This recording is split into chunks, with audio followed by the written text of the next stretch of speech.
Iran के शहर मेनाब में गर्ल्स स्कूल पर अमरीकी और इसराइली हमले से क़ब्ल और बाद की सैटेलाइट तस्वीर जारी की गईं।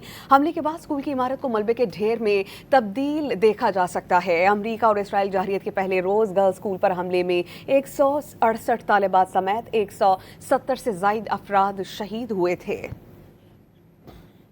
ईरान के शहर मेनाब में गर्ल्स स्कूल पर अमरीकी और इसराइली हमले से क़ब्ल और बाद की सैटेलाइट तस्वीर जारी कर दी गईं।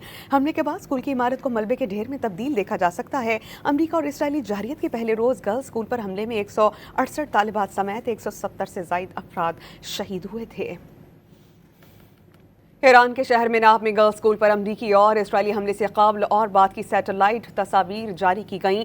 हमले के बाद स्कूल की इमारत को मलबे के ढेर में तब्दील देखा जा सकता है। अमरीका और इसराइल जारहियत के पहले रोज़ गर्ल्स स्कूल पर हमले में 168 तालिबात समेत 170 से ज़ायद अफराद शहीद हुए थे। ईरान के शहर मेनाब में गर्ल्स स्कूल पर अमरीकी और इसराइली हमले से क़ब्ल और बाद की सैटेलाइट तस्वीर जारी कर दी गईं। हमले के बाद स्कूल की इमारत को मलबे के ढेर में तब्दील देखा जा सकता है। अमरीका और इसराइली जारहियत के पहले रोज़ गर्ल्स स्कूल पर हमले में 168 तालिबात समेत 170 से ज़ायद अफराद शहीद हुए थे।